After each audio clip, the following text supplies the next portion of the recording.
Hello viewers, আসসালামু আলাইকুম। Welcome back to my channel.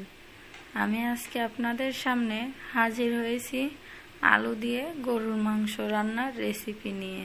এটা খুব সহজে কিভাবে রান্না করা যায় আমি আজকে আপনাদের সেটাই দেখানোর চেষ্টা করব। তাহলে চলুন কথা না বাড়িয়ে চলে যাই মূল ভিডিওতে এবং দেখে নিই আলু দিয়ে গরুর মাংস রান্না করতে আমাদের কি কি লাগবে। আমি এখানে নিয়ে নিয়েছি 2 টেবিল চামচ পরিমাণে পেঁয়াজ এবং রসুনের পেস্ট, 1 টেবিল চামচ পরিমাণ জিরা মশলার পেস্ট এবং 1 টেবিল চামচ পরিমাণে জিরা মশলার গুঁড়া, 1 থেকে 1.5 টেবিল চামচ পরিমাণে লাল মরিচের গুঁড়া, কয়েকটা কাঁচামরিচ, 2টা পেঁয়াজের কুচি এবং পরিমাণ মতো লবণ এবং হলুদ। আমি এখন চুলায় একটি প্যান বসিয়ে দিয়েছি এবং এর মধ্যে পরিমাণ মতো রান্নার তেল দিয়ে দিচ্ছি। এখন আমি এর মধ্যে আগে থেকে কুচি করে রাখা পেঁয়াজগুলা দিয়ে দিলাম এবং পেঁয়াজ রসুনের পেস্ট দিয়ে দিচ্ছি। মরিচ, লবণ, 1/2 টেবিল চামচ পরিমাণে আদার পেস্ট, 1/2 টেবিল চামচ পরিমাণে জিরার গুঁড়া, পরিমাণ মতো হলুদ। এখন আমি মশলাটা নেড়েচেড়ে কষিয়ে নিচ্ছি। মশলাটা আমার প্রায় কষানো হয়ে গিয়েছে। এবার আমি এ পর্যায়ে মাংসগুলা এর মধ্যে দিয়ে দিচ্ছি।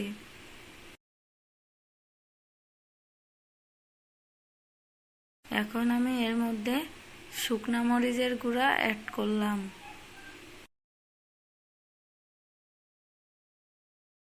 আগে থেকে মশলার যে পেস্ট করে রেখেছিলাম সেটা দিয়ে দিলাম।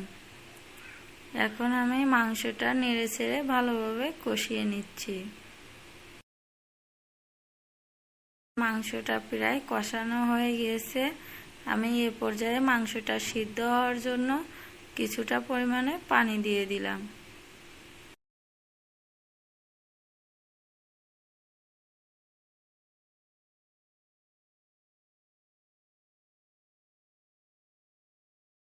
এখন আমি এটা ঢেকে দিয়ে কিছুক্ষণ অপেক্ষা করছি।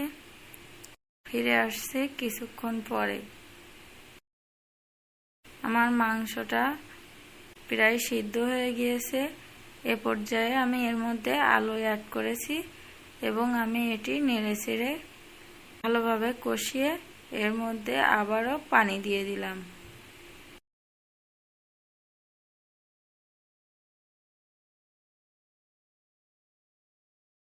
কিছুক্ষণ অপেক্ষা করছি আমার মাংসটা পুরোপুরি রেডি হওয়ার জন্য। মাংস রান্না কিন্তু আমার কাছে খুবই ভালো লাগে। আপনাদের কাছে কেমন লাগে অবশ্যই কমেন্টস করে জানাবেন।